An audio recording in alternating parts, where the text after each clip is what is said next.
AMD Sirajul হক মন্ডল, যাকে টিভির পর্দায় আপনারা দেখেছেন, যিনি মমতা ব্যানার্জিকে বাঁচিয়েছিলেন, তাহলে মমতা চাইতে মরে যেতেন। আমাদের দলে জয়েন করেননি, এটা ঘটনা, কিন্তু দাদা আমাদের সাথে আছেন। বাকিটা ইতিহাস। আমাদের প্রিয় মানুষ এবং উনি নওশাদ ভাইকে প্রচণ্ড ভালোবাসেন এবং বিধানসভায় ওনার কথা তোলার জন্য উনি নওশাদ ভাইয়ের সাথে যোগাযোগ করেছেন এবং আমাদের সাথে আছেন। এবং নওশাদ সিদ্দিকীর ভাইজানের নীতি আদর্শ, বর্তমানে পশ্চিমবাংলার যা পরিস্থিতি, সেই পরিস্থিতি দাঁড়িয়ে উনি যে একা যেভাবে ওনার সঙ্গে সাথীরা লড়াই করে যাচ্ছে, আমি চাইছি আপনারা এই সংগ্রাম চালিয়ে যান, এই তৃণমূল সরকারকে দূরে ফেলে দিন। আজকে আপনি বলুন, সেই দিন যদি বন্দুকটা তাক করে না ধরে রাখতো জয়েন্ট সিপির দিকে, তাহলে হয়তো আমরা মমতা ব্যানার্জিকে এখন আমরা জীবিত নাও পেতে পারতাম না। রাজনৈতিক মঞ্চে এসে ঠিক কথা, তবে উনি আইএসএফে যোগদান করছে, আমি এখনই আপনাদের বলবো না। আগামীতে কী হবে সেটা বলতে পারবো। এখন পর্যন্ত, আজকের ডেট পর্যন্ত বলছি, উনি আইএসএফের একজন অতিথি, এর বাইরে কিছু নয়। স্টেজে এসেছিলেন, তার দুর্দশার কথা আমরা স্টেজ দিয়েছি, সে বলছে। এটা হচ্ছে ইন্ডিয়ান সেকুলার ফ্রন্টের একটা প্ল্যাটফর্ম, যেখানে দুর্নীতি যারা দুর্দশার অন্যায়ের শিকার হয়েছেন বা যাদের মনের মধ্যে দুঃখ আছে, বৈধ যেটা ভাবে বলার জায়গা, সেটা আমরা দিই। যার অবদান, অন্যতম অবদান, তার সাথে এই ধরনের আচরণ, তার চাকরিটা, তার প্রাপ্য সম্মানটা সে পেল না। এর থেকে একটা জিনিস বোঝা যাচ্ছে, যতই ভোটাররা ভোট দিয়ে তৃণমূলকে এগিয়ে নিয়ে যাক না কেন, বিপদে তৃণমূল ভোটারদের পাশে থাকবে না। এএমডি সিরাজুল হক মন্ডল, যাকে টিভির পর্দায় আপনারা দেখেছেন, যিনি মমতা ব্যানার্জিকে বাঁচিয়েছিলেন, তাহলে মমতা চাইতে মরে যেতেন। সেই সিরাজুল হক মন্ডল আমার বন্ধু, তিনি প্রায় আমার বাড়িতে আসেন। আমি তাকে বলেছিলাম, ভাইজান আসছেন, আজকে আসবেন নাকি? চলে এসছেন, আবেগে চলে এসছেন। তাকে আমাদের উত্তরীয় পরে বরণ করছে আমাদের বেড়াবেড়ি অঞ্চলের সম্পাদক নূর মোহাম্মদ মন্ডল।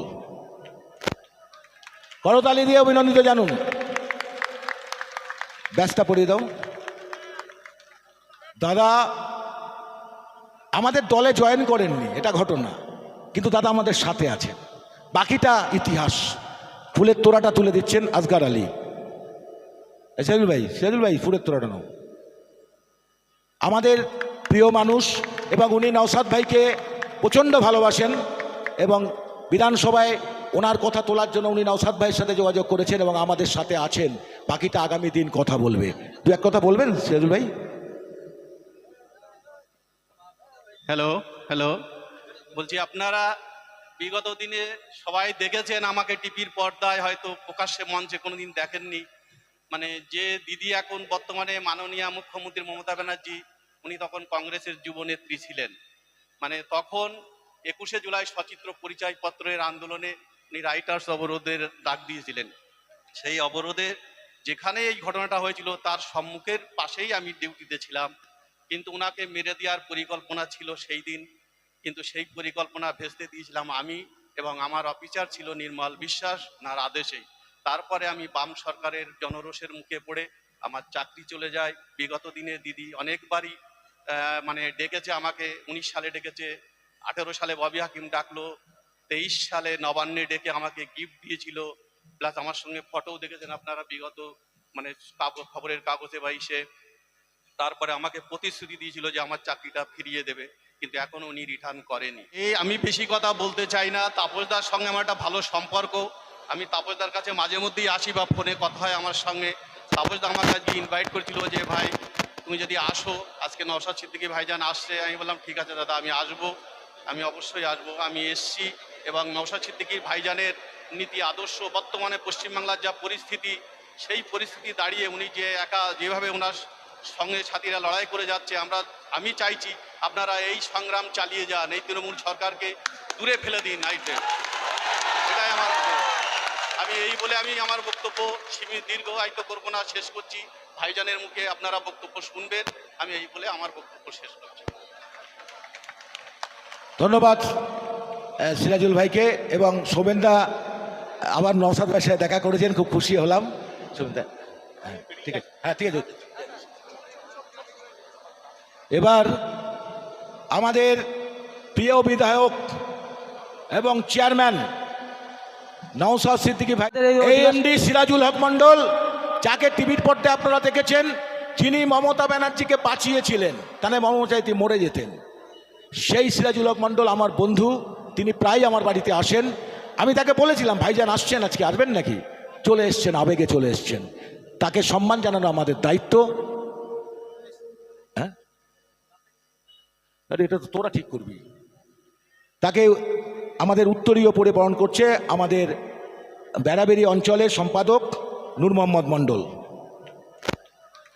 করতালি দিয়ে অভিনন্দিত জানুন। ব্যাসটা পড়িয়ে দাও। কি এইভাবে পড়াতে হয় না?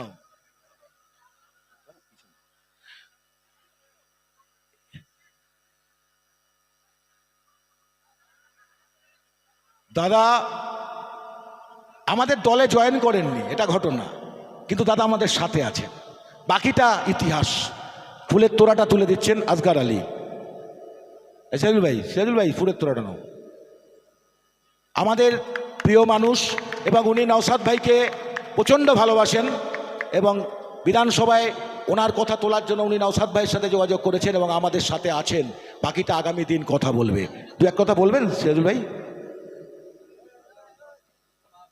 হ্যালো হ্যালো, বলছি আপনারা বিগত দিনে সবাই দেখেছেন আমাকে টিভির পর্দায়, হয়তো প্রকাশ্যে মঞ্চে কোনোদিন দেখেননি। মানে যে দিদি এখন বর্তমানে মাননীয় মুখ্যমন্ত্রী মমতা ব্যানার্জি, উনি তখন কংগ্রেসের যুবনেত্রী ছিলেন। মানে তখন 21শে জুলাই সচিত্র পরিচয়পত্রের আন্দোলনে উনি রাইটার্স অবরোধের ডাক দিয়েছিলেন। সেই অবরোধে যেখানে এই ঘটনাটা হয়েছিল তার সম্মুখের পাশেই আমি ডিউটিতে ছিলাম, কিন্তু ওনাকে মেরে দেওয়ার পরিকল্পনা ছিল সেই দিন। কিন্তু সেই পরিকল্পনা ভেস্তে দিয়েছিলাম আমি, এবং আমার অফিসার ছিল নির্মল বিশ্বাস, ওনার আদেশেই। তারপরে আমি বাম সরকারের জনরোষের মুখে পড়ে আমার চাকরি চলে যায়। বিগত দিনে দিদি অনেকবারই মানে ডেকেছে আমাকে। 19 সালে ডেকেছে, 18 সালে ববি হাকিম ডাকলো, 23 সালে নবান্নে ডেকে আমাকে গিফট দিয়েছিল, প্লাস আমার সঙ্গে ফটোও দেখেছেন আপনারা বিগত মানে খবরের কাগজে বা ইসে। তারপরে আমাকে প্রতিশ্রুতি দিয়েছিল যে আমার চাকরিটা ফিরিয়ে দেবে, কিন্তু এখনো উনি রিটার্ন করেনি। বলছি আমি বেশি কথা বলতে চাই না। তাপসদার সঙ্গে আমার একটা ভালো সম্পর্ক। আমি তাপসদার কাছে মাঝে মধ্যেই আসি বা ফোনে কথা হয় আমার সঙ্গে। তাপসদা আমার কাছে ইনভাইট করেছিল যে ভাই তুমি যদি আসো, আজকে নওশাদ সিদ্দিকী ভাইজান আসছে। আমি বললাম ঠিক আছে দাদা, আমি আসবো, আমি অবশ্যই আসবো। আমি এসছি, এবং নওশাদ সিদ্দিকী ভাইজানের নীতি আদর্শ, বর্তমানে পশ্চিমবাংলার যা পরিস্থিতি, সেই পরিস্থিতি দাঁড়িয়ে উনি যে একা যেভাবে ওনার সঙ্গে সাথীরা লড়াই করে যাচ্ছে, আমি চাইছি আপনারা এই সংগ্রাম চালিয়ে যান, এই তৃণমূল সরকারকে দূরে ফেলে দিন। এটাই আমার আমি এই বলে আমি আমার বক্তব্য দীর্ঘায়িত করবো না, শেষ করছি। ভাইজানের মুখে আপনারা বক্তব্য শুনবেন, আমি এই বলে আমার বক্তব্য শেষ করছি। ধন্যবাদ সিরাজুল ভাইকে। এবং শোভেনদা আবার নওশাদ ভাইয়ের সাথে দেখা করেছেন, খুব খুশি হলাম। শোভেনদা ঠিক আছে, হ্যাঁ ঠিক আছে। এবার আমাদের প্রিয় বিধায়ক এবং চেয়ারম্যান নওশাদ সিদ্দিকী ভাই।